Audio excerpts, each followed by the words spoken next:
Hello, everyone. Welcome to our December community group.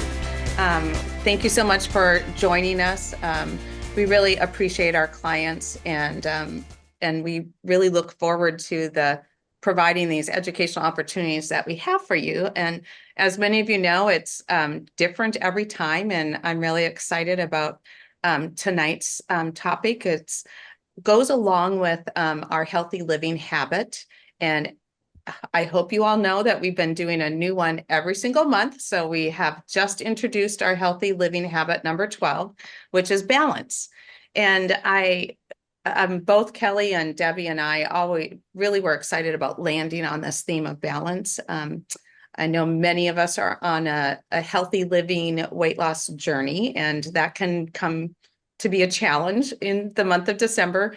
So many of our traditions are rooted in food, and that's something that we still can enjoy. And I've been on my journey for many years, and I still love to bake. I love to give gifts of food. I love to cook for our family. I love to enjoy the different things, but it's all about that word balance, isn't it? And as Debbie pointed out in our Facebook group with a healthy living habit, balance also comes in your relationships. It comes in time. I don't know if anyone else is feeling this need to take a deep breath. That it seems like the time is just goes so fast in the month of December. And just even in taking care of yourself, we give a lot in the month of December, but we need to be taking care of ourselves as well. So another way that we at Transform have looked at this idea of balance is in giving and receiving. So December is a gift time. We're doing a fun Secret Santa through the office. It's been fun to see how that's taking place. So it's fun to get and it's fun to give gifts, but it's also a time to really think about those that are in need. And for many years, Transform has partnered with a local organization of Vision House, and we've just been blessed to be able to provide different things for their holiday parties, for different things that are needed at the facility. I have had the honor to many times clean apartments and as people are moving out and new families are moving in. And like I said, they're local, so it's really nice. We just wrapped up adopting 2 families from Vision House, and I was able to drop off those gifts on Monday. And so tonight, I'm really excited that we have the privilege and honor of the executive director, Derek, who is able to share with us a little bit more about Vision House and what they do and why it's an important organization for us. We've just always cared about generosity with Transform, and Vision House is the way that we've chosen to be generous with our time and resources here. So Derek, looking forward to having you share. Before he starts, I do want you to know that we have an opportunity to ask questions. And if you're like me, I have questions. I'm driving in my car and I see people with a sign, and that brings up questions to me. So feel free to write your questions in the chat. There'll be some time at the end to ask them. So be thinking about that. And in this platform, you can raise your hand and then we can call on you for questions. So just as Derek's talking, feel free to think about that. So thank you so much. And we turn it over to you. Such a joy to be here with you. Thank you, Lisa, for your advocacy for the sake of families experiencing homelessness in our community. Thank you, Dr. Billing, for inviting me into this, and Kelly. The organization of Vision House is only possible because the community has decided to come together and see families who often go unnoticed. Families experiencing homelessness often blend in because mom is still going to work. About 50% of people experiencing homelessness actually still work, might be at the grocery store, might be at the restaurant, but families are still working, kids are in school. It's shocking to me when I look at the statistics of the hundreds of kids in every district around the region who are experiencing homelessness at any given time. So even in areas where you think, oh, this is a well-to-do area. Well, there's actually kids that are experiencing homelessness in all areas. Uh, so it's all around us. And this is a fact of life in the US, but especially in the Seattle metro area. And that is largely tied in with our very expensive cost of living here. So I have a short presentation to go with you. There's a video that is a part of this, but I'm going to share my screen now. But as Lisa had noted, invite you to put in the chat what you are thinking about. So this webinar presentation is the growing crisis of family homelessness. And invite you to just speak up as I go, and I'll also just have some time at the end for if you want to save your questions to the end. So the need that we have in our area right now. So in King County, 16,000 people, more than 16,000 people are experiencing homelessness in King County. This is the official number.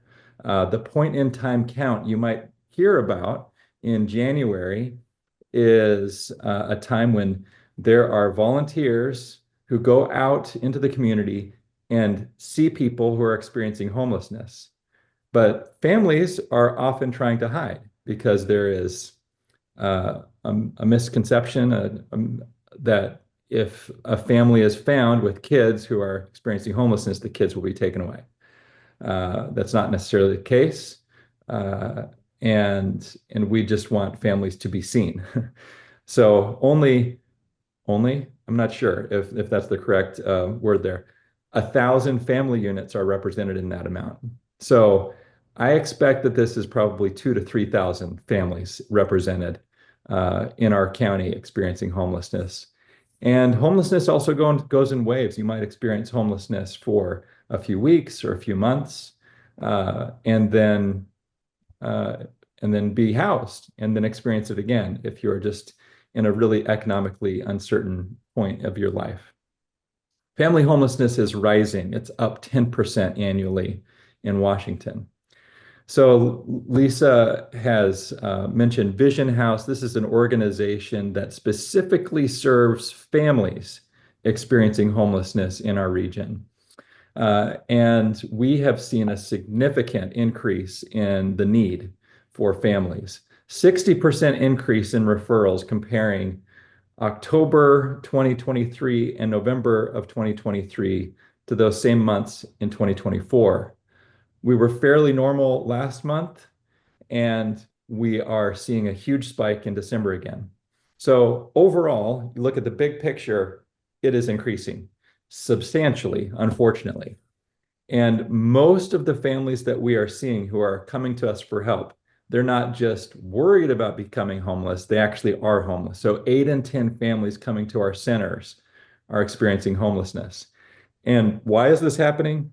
A lot of this is related to evictions. So now that's 40% of cases. It used to be single-digit percentages.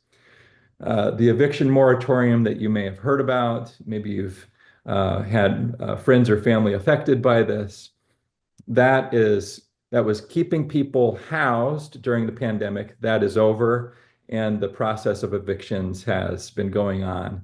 And now evictions are a major component in homelessness in our area. So we are tracking to a record caseload this year, which is very concerning to us. And this is what you often see when you're going through downtown Seattle. This is in a CBS News story about homelessness, but if you want to see something like this, just get in your car and go to the right neighborhoods, and you'll see something that I believe can feel normal. And I would encourage everybody to not allow this to feel normal. It's disturbing to see people who are without homes, who are cold, who are experiencing just a really time of trauma on the streets. That's often individuals experiencing homelessness on the streets. Families experiencing homelessness are often on sofas. They're doubled up with other families. They're doubled up with friends until they have lost the number of people who will take them in. Eventually, a family will end up in a car if they have a car, and sometimes a family will end up actually on the streets. This is something that we have been seeing more and more recently. The number one reason why people become homeless in our area, it's the lack of housing that people can afford. So fair market rent for a 2-bedroom apartment in the Seattle market is about $2,600. The total monthly income at the hourly Washington minimum wage is $2,800. Do the math, and you could see the problem here. Even at the 2025 minimum wage, which is now over $20 in Seattle, you're still going to be spending 75% of your income for the price of rent for a 2-bedroom apartment in our area. So what does this mean? You're either going to need 2 jobs, so hopefully you have a spouse or partner, or else you're going to have to work 2 jobs. And if you can't make that work, then you're vulnerable. You're spending way too much on housing, and any other thing that can send you over includes health concerns, domestic violence, unemployment, mental illness, substance abuse, racial disparities. It's substantial. If you are African American in our community, 3 to 4 times as likely as someone who is Caucasian in our community to experience homelessness. Rent increases. Every $100 in rent increase has a significant number of people who just, I can't afford this, and so have to move. And families just don't have savings for first month, last month rent, a security deposit. So how to solve homelessness? A pretty bold statement right there, but we do help families solve their family homelessness, and we do this with real relationships with clients. It really stinks when you call a number and you're just sent to a phone tree when you're needing help in a crisis. But we build one-on-one relationships with our clients and hear their story and try to solve problems with them. If this is something that is purely, I need work, I am about to lose my home, or I can get home if I just find another job, we could help you find a job.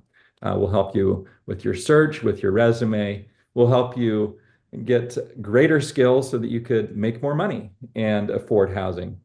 And we address a variety of obstacles to stability. No one client scenario is the same as another. And we're led by the client's hopes and dreams, and we want to have them at the center of our plan. Budgeting is huge. There is a circumstance in our community that is very helpful for some families and not as helpful for other families. It's called Housing First, where you will get a few months' rent paid for into market rate housing. But if you don't have everything in order to be able to afford that rent long term, you could be at risk 6 months in for missing rent payments and eventually being evicted. So works for some families. We want to help every family be ready to pay rent and to find what they may be eligible for, if there are any subsidies that a family might be eligible for, but just figure out a plan for stability. And it takes time. It often takes some time to work through this.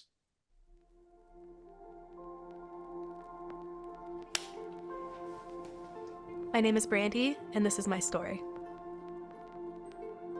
I grew up with a dysfunctional mother who was addicted to multiple substances. She passed away when I was 20 of leukemia.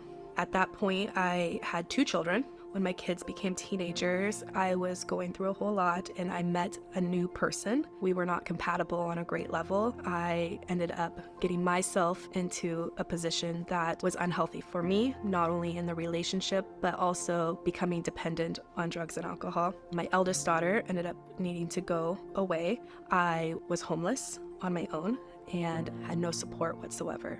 I then found out that I was pregnant. I ended up having him early, and there was some issues with his delivery that created some prolonged health issues. He ended up getting really sick, probably the scariest thing I've ever experienced in my entire life. My son is amazing. He is 3.5. He's overcome so much in his life. He is definitely a warrior. I gave Brandy a call. That's when I heard from Brandy's own words that she was given about 20 to 30 no's from other agencies due to her daughter being 14 and her son having medical needs and, in her own words, having too much of a liability. Just really hearing the desperation in her voice. And what really stuck to me was that the hospital wouldn't even consider her bringing her son home without having stable housing. The beauty of Vision House is being privately funded. We don't have some of the restrictions like other agencies do. Brandy was really a catalyst for Vision House to be able to take a little bit more complex cases. She was really in her trauma, and that's quite different to a lot of our families. I really tried to make our case management time a time where she could vent, a space where it was safe to just think about her, because Brandy was spending all of her time thinking about her children, that she didn't really have space to think about Brandy. Really just tried to see the bigger picture for her and help her see the vision. Living at Vision House made me feel as though I had a family. Knowing that I had a place to come home to every night and have a team that was working with me made me feel secure. She's overcome so much and seems to be thriving. It's just been a great experience as a caregiver. Moving out of Vision House and into my own place, I am a better parent. I am a better person. I want to go back to school to go into social work, mostly because of the experience that I had with Vision House and how much support they've given me.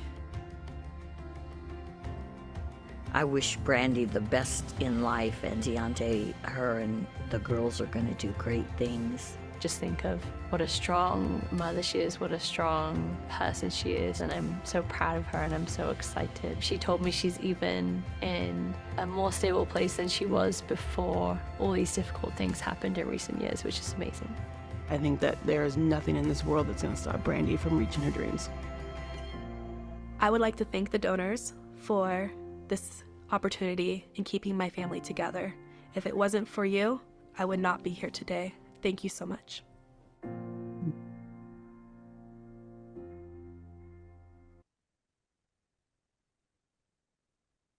Brandy is one of many, many families who have come through Vision House. And as Bree noted, we're privately funded.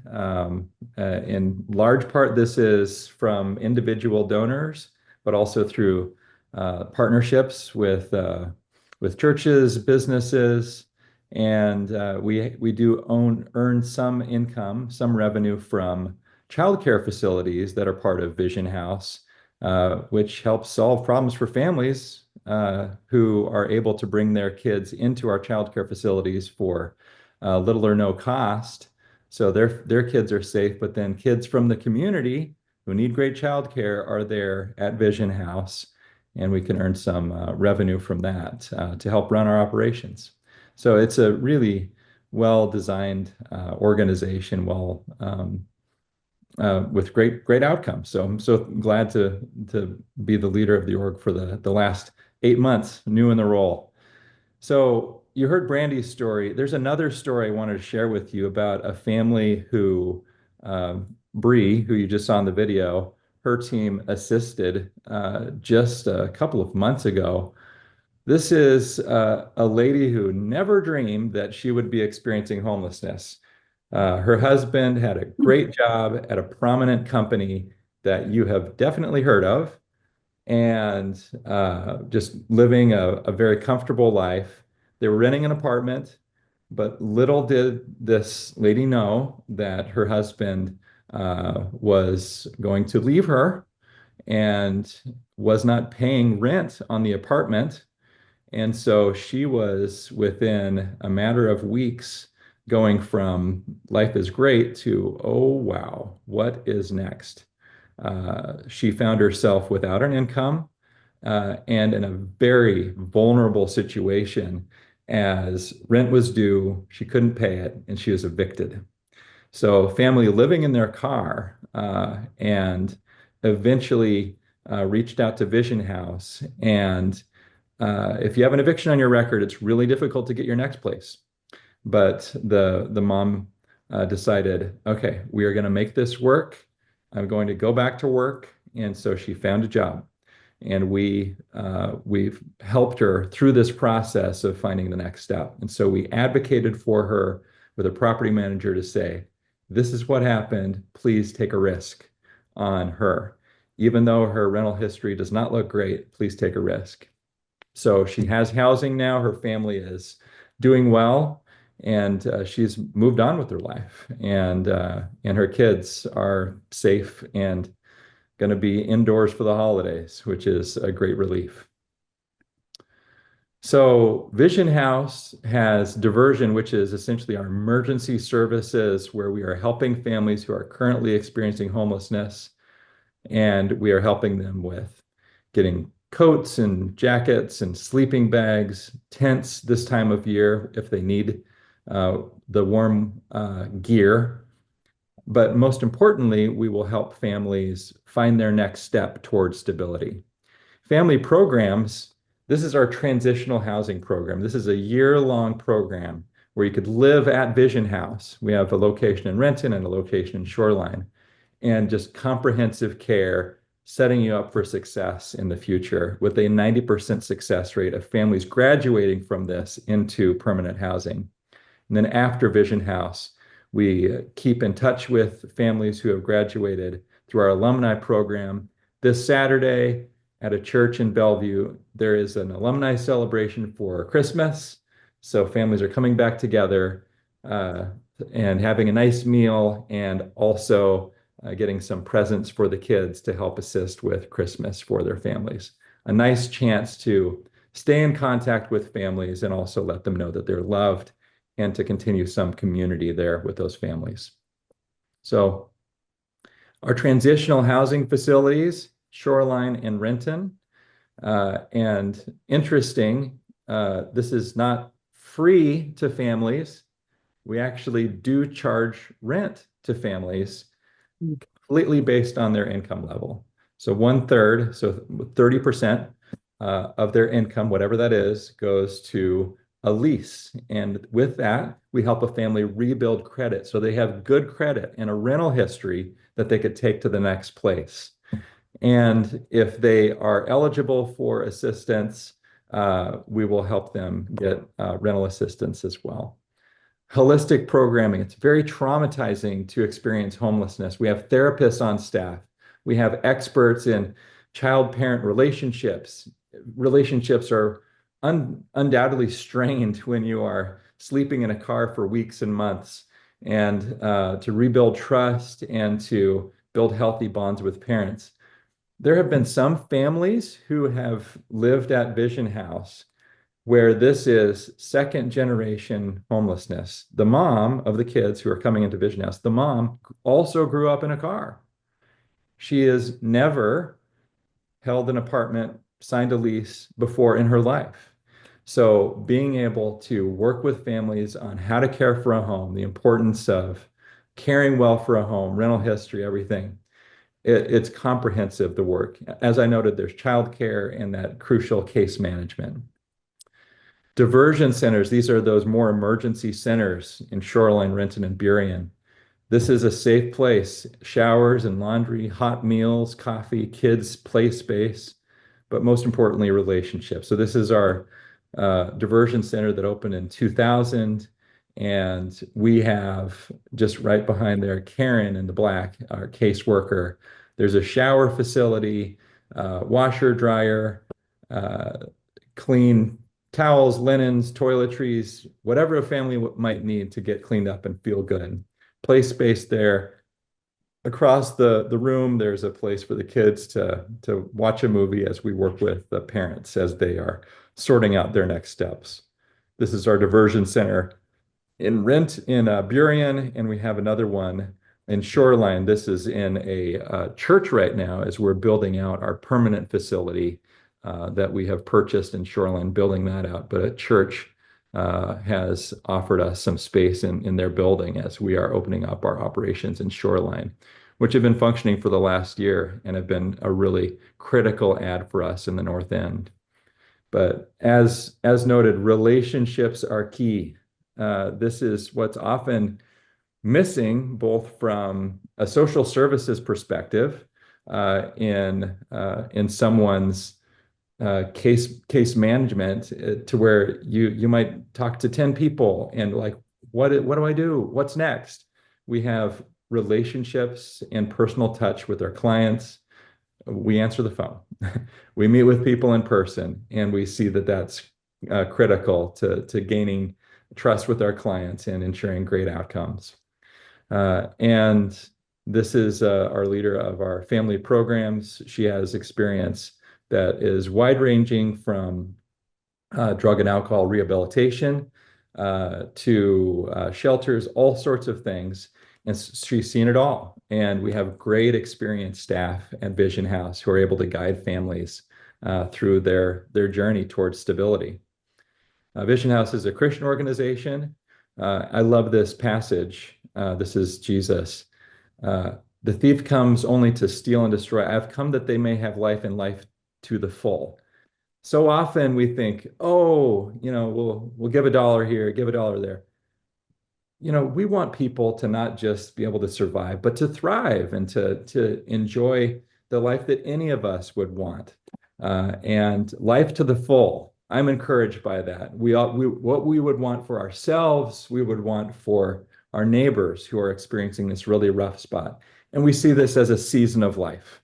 This is a chapter that we need to get through and find stability on the other side.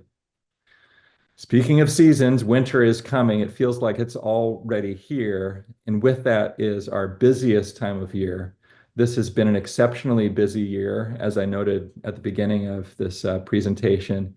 But if you're a praying type, please pray for Vision House. And thank you, Transform, for your support, for everybody who's pitching in to be part of this work to care for our neighbors in need. So we're scaling up. We're buying and getting donated jackets and sleeping bags and tents and gloves and hats for this season ahead. So any questions that have come up? Any thoughts?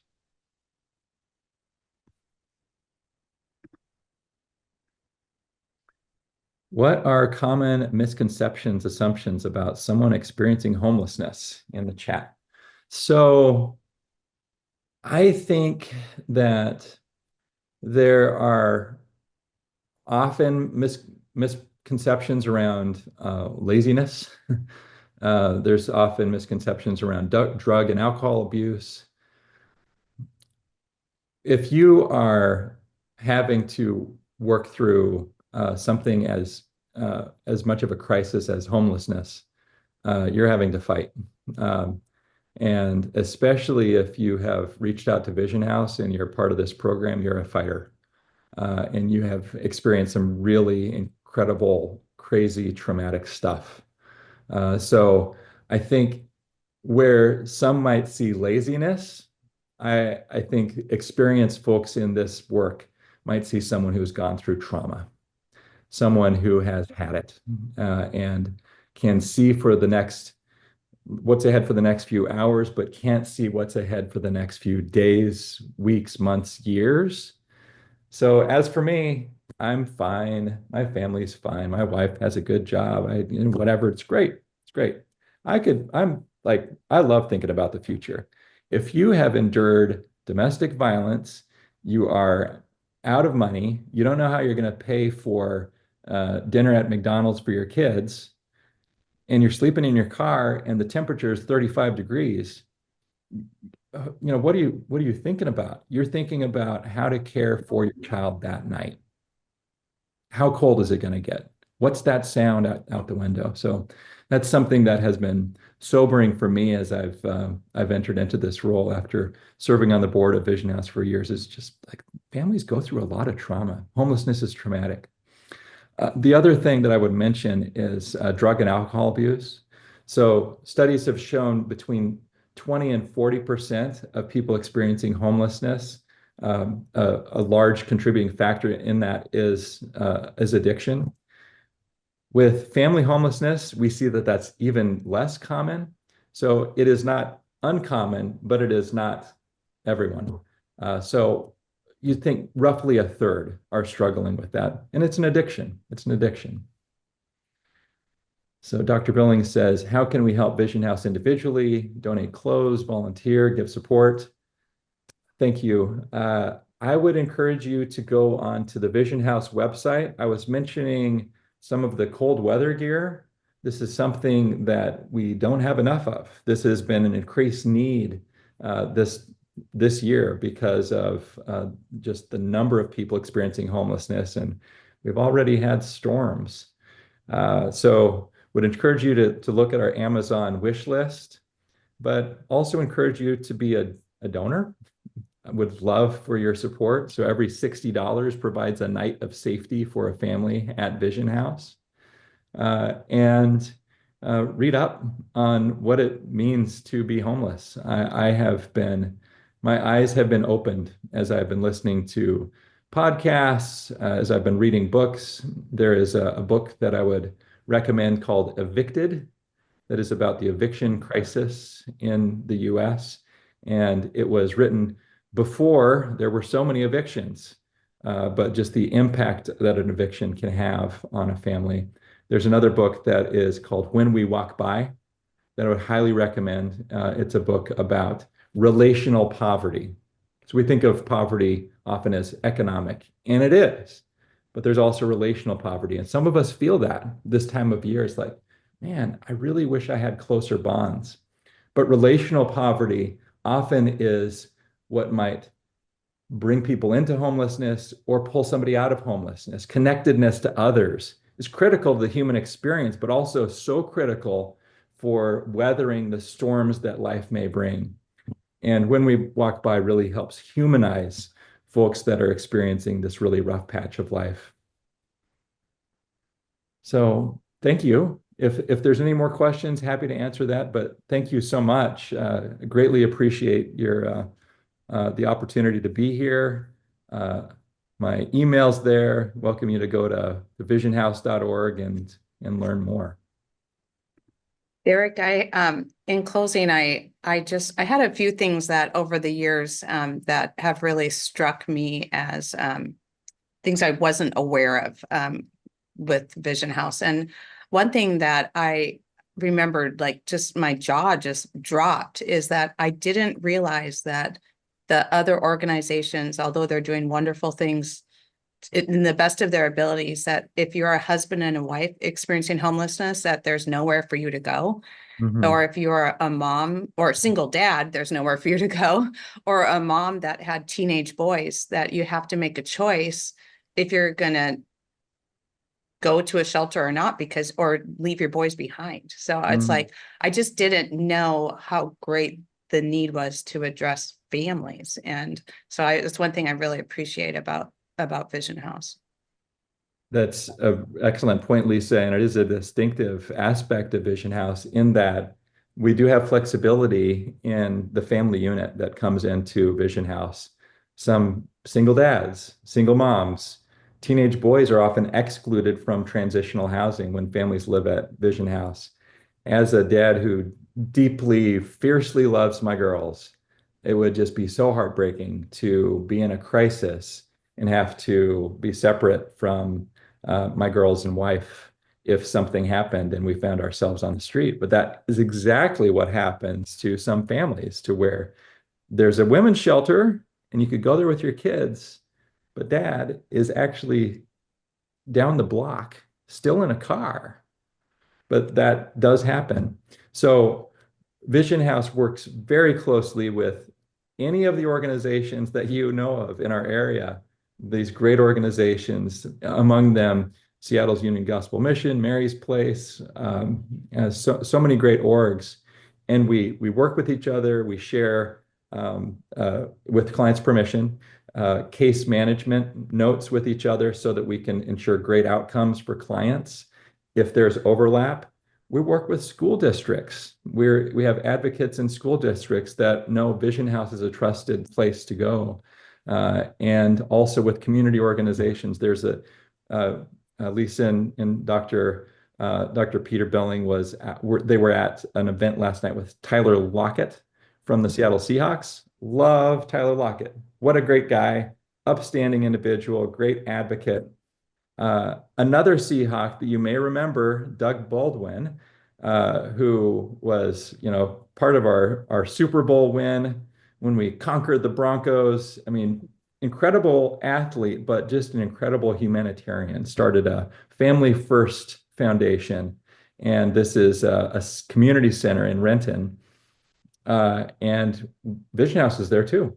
So we're there once a month at their community night. So families have an opportunity to come and talk to us if they're going through a rough period.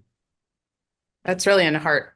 It's great to know that you're not just a lot of individual units, but that everyone's working together. I really appreciate that. There was one other thing that I had learned that about the diversion center, and that was I'm so excited about that because there's so many needs. And I remember hearing a story about just families that are navigating paperwork. And I mean, think about how hard it is just for the average person of us to fill out some of these, lease agreements and just navigating all these different types of paperwork journeys. And if you don't have a printer and you don't have access to a computer and maybe English is your second language. And so, I mean, I've just heard so many heartwarming stories about just that can be the stumbling block, is just being able to complete some of these paperworks, and that you have people to help. So here's a wrinkle on that, Lisa. We have quite a few families at Vision House who are refugees. So, and by the way, I used to work in humanitarian development, humanitarian aid and assistance for almost 20 years. I have visited refugee camps in some really tough places in the world. And if you are a refugee, you have gone through hell on earth, and you have been so deeply vetted to possibly get permission to travel to the US. And so refugee comes here. America is brand new environment. And what is a lease agreement? And do you speak Tigranian, which we serve many Ethiopian and Eritrean refugees? And thankfully, we have a great translation service and also staff that speak that language. So to be able to have somebody who is your advocate and is in your best interest and helping you understand is critical, so that you don't get into that dire situation that a lot of people get into. It's like, I don't know what I signed. And what do you mean I'm being evicted? Isn't there a negotiating room here? Come on, give me a couple days. No, sorry. It's not how it works here. So yeah, we need advocates that are fighting for people.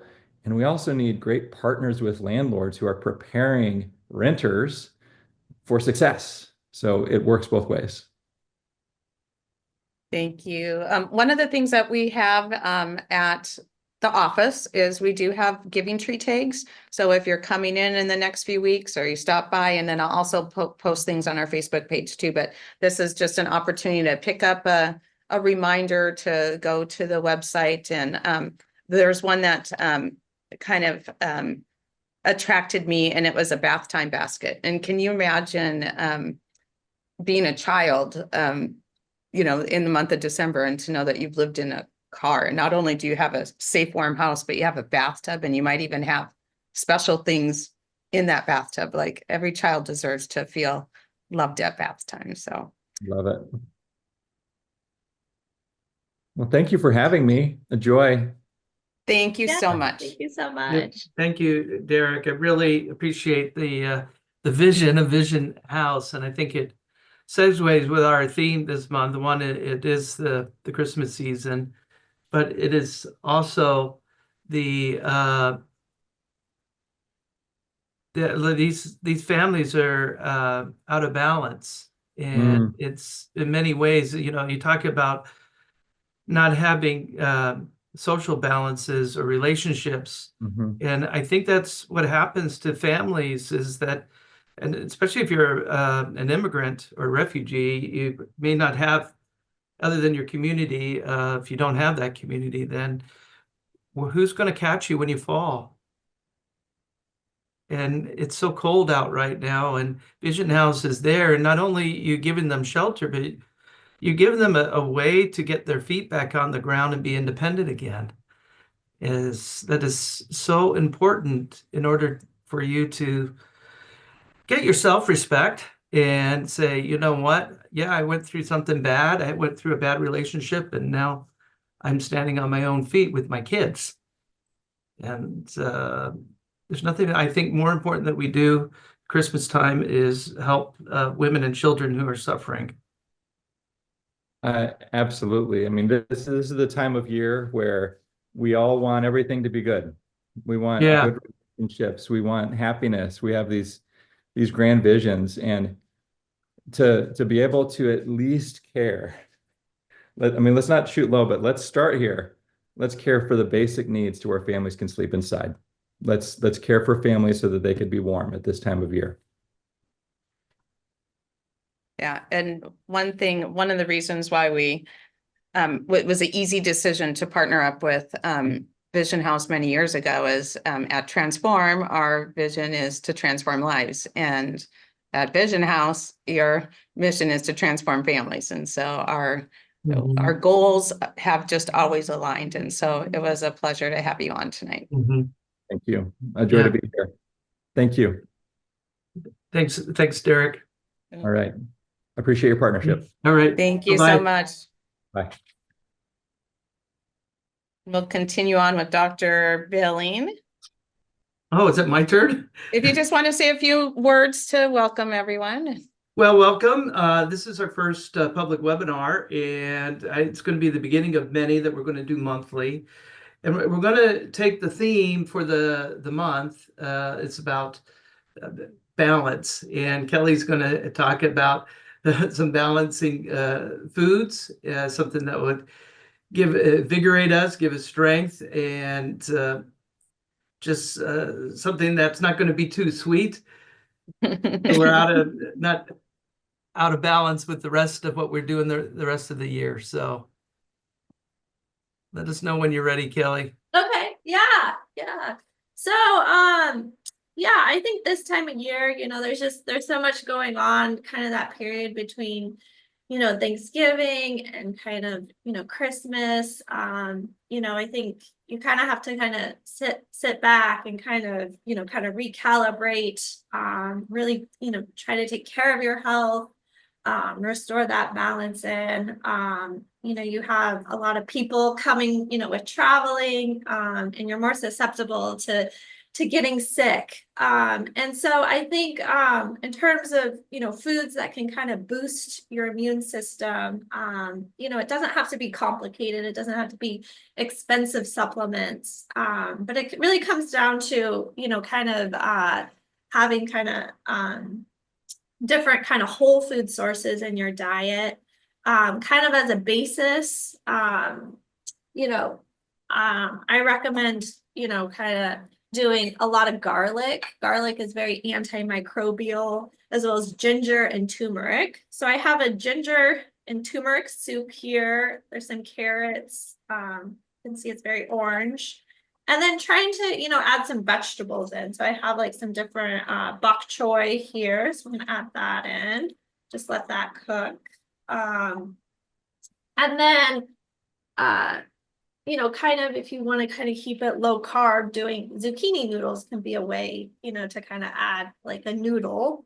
So I'm gonna add that in. I don't know if it will all fit. So I'm gonna let that cook. There you go. And then I also have some chicken here just for some added protein as well. So I'm gonna put that in. And I'll post the recipe as well, just add about half of that.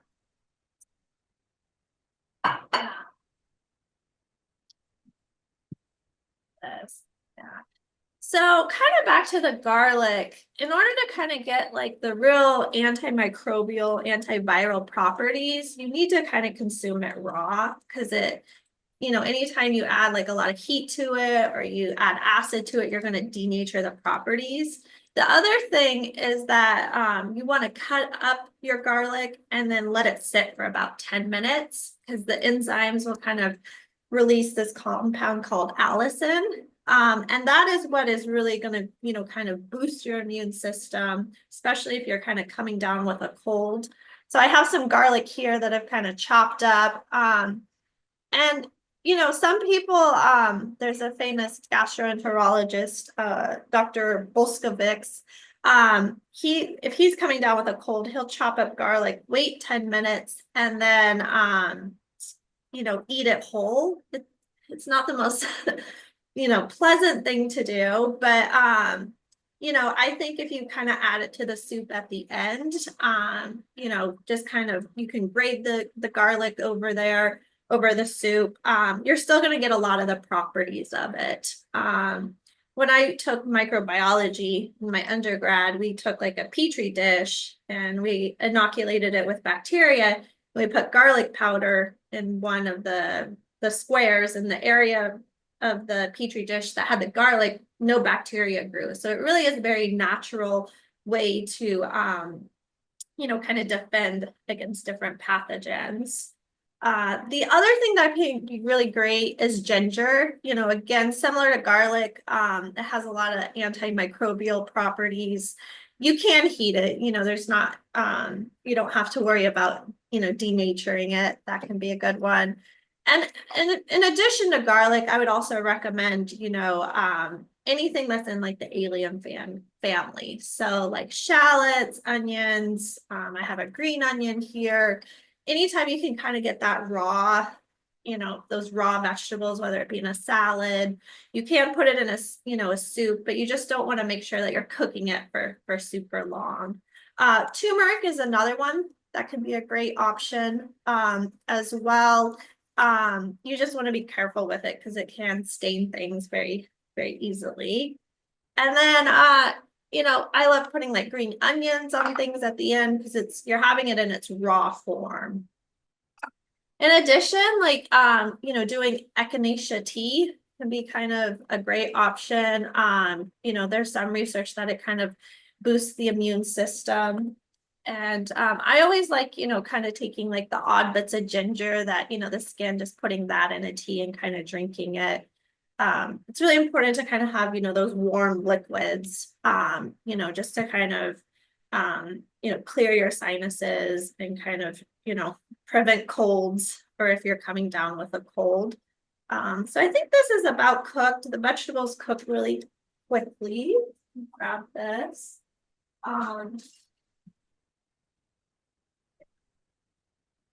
It's pretty hearty here. You can see all the turmeric in here. There we go.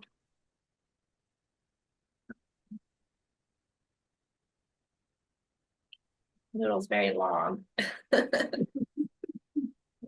And then, I like to top it with like fresh herbs, especially if you're not feeling well. Like the herbs can really make a difference. I did some green onions and then I have some mint here. And then again, this is kind of the crucial part is you can, kind of by having my grated ginger or garlic here and just kind of let that kind of dissolve into the soup right here. And then you're kind of getting those benefits, those microbial bacterial benefits. You can kind of see here, here's the soup. It's really bright and colorful. So any questions about the soup? There we go. Yeah. Is everyone staying healthy this time of year? Mm-hmm. Do you, can you instruct us about preparing ginger or doing things with ginger? I feel like I always look at this knob of ginger. I don't quite know. There's a few ways you can do it. You can, if you want to, you just take it, you can eat the outside of it. there's nothing wrong with it, but you can take a spoon and kind of like, kind of break off, because there's a lot of nubs, you know, and kind of get off, you know, the dark skin, as you can see here. So that's one way. I personally just like to kind of cut it. When I'm looking for ginger, I look for the pieces that are real big instead of the ones that are kind of have a bunch of small little pieces in it. But I personally like to grate ginger just because it's easier. It's kind of hard, you know, it takes a lot of effort to kind of chop it up, but I love grating with like a microplane. Is a good option. Yeah, and you don't need a lot of it. Sometimes it can become a little powerful. It doesn't really take a lot of it. Another thing you could do is you could cut up like a big piece of ginger and put it in like a blender with like a 1/4 cup of water and put on like a really high speed, and then strain it, and then you have like basically ginger juice, and you can add that to teas or soups or things like that, just to kind of get that ginger, you know, flavor as well as compounds in cooking. Yeah. And what are the benefits of turmeric? It's just very anti-inflammatory. You know, a lot of people like to do it for like, you know, joint pain can also be helpful. You know, I would kind of, you know, don't go crazy on it because it can have a really strong flavor. It also can like ruin your cooking. You know? So, yeah. But I mean, you know, I think it's like, think of like garlic, ginger, turmeric, you know, and then, you know, and then echinacea tea. Those are all kind of natural compounds that you can kind of incorporate like in your diet. So if you want to do like more curries, that could be a good one as well, especially like this time of year, like doing a turmeric curry with chicken. But yeah, they're functional foods. So like, they're not just gonna provide calories. You know, they have a little, you know, they have the antimicrobial properties to them. And I think as a whole, we don't really get a lot of those foods in our diet, you know, on a daily basis. So, you know, if you could just grate a little ginger into something, or garlic, you know, and I was looking at like, you know, kind of, you know, you just with the garlic, you just don't want to denature it too much, but it still does have some bioavailability, even if it's cooked a little bit. But raw garlic is probably the best form. That's why with like they make like eardrops, like garlic eardrops, you know, because that's very antimicrobial. So, and I think, you know, if it's like infused into an oil, you know, there's heat, so I don't know how much you know, if the allicin is in there, but I'm gonna turn this off. But you know, there's still benefit. This soup, I actually sauteed garlic, and then I'm gonna grate garlic on it as well. So yeah, and if you're really adventurous, you could make a tea with like grated ginger, grated garlic, and then, you know, put like some lemon juice in there, and that could be just something that's real easy, you know, if you have those things on hand. So yeah. Really helpful information. I did not know that about having more of garlic being raw. So that's really Yeah. helpful. The only thing about it is it's just it's so strong that it has such a strong odor. So you want to be careful, and you don't want to do it on an empty stomach because it could cause like heartburn or kind of stomach upset. So yeah. But yeah, like a lot of times, you know, in a lot of cultures they'll take like raw garlic and put it on like toast or something like that. That could be an easy way to get garlic, or just using the garlic oils. Yeah. Great. So to stay healthy, stock up on some garlic and our ginger and probably some breath mints. So Yeah, don't go anywhere. Yeah, don't, yeah.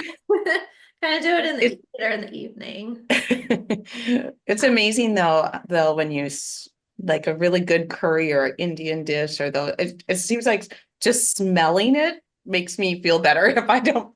I mean, it's amazing. It's just Yeah, they have compound. Even when I was sitting here, I had this grated garlic, and it's like my eyes were starting to water. And so, you know, they have really strong compounds in them that are very, bacteria doesn't want to grow around garlic or onions. So Fascinating. yeah.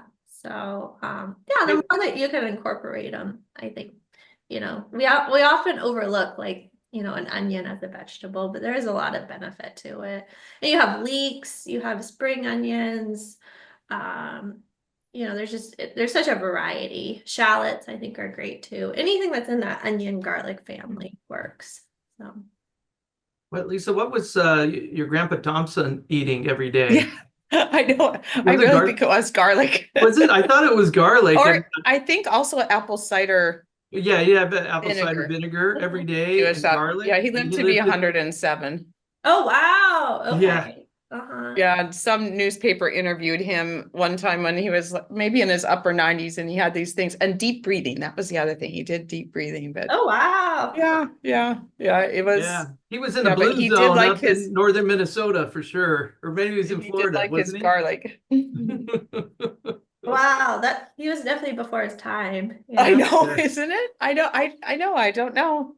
I don't know how he knew those things. He's been gone for quite a while. Yeah. And I think it's something that's, inexpensive. I think taking care of yourself, is really crucial. And, I think with COVID too, like people have a better idea of like space, and like, if you're going to be on, a lot of planes or something like that, wearing a mask, on occasion can be helpful, and, things like that kind of, not being in rooms that are like with a lot of people, maybe opening doors or things like that, so you can kind of let the flow of of pathogens kind of. I like the idea of being proactive though, because like you said, there's a lot going on. We all probably have many things in the next 2 weeks. And so just when you're at the store, stocking up on some of those things, so you have it ready disposal to either make a soup or like you said, as simple as a tea. That is really helpful. Yeah. Especially if you have like that tickle in your throat, just kind of, it can make a difference. So yeah, sometimes you can get ahead of the curve, sometimes you can't. So yeah. So. Thank you. Is there anything you have in closing, Dr. B? No, I think it was great to hear Derek speak and moving ahead. We'll do this monthly, and we'll definitely have some variety and some interesting speakers can come on here that would have relevance to our community. So, Yeah. Thank you so much. all right. Well, thanks everyone. Have a good evening. Bye-bye. Happy holidays.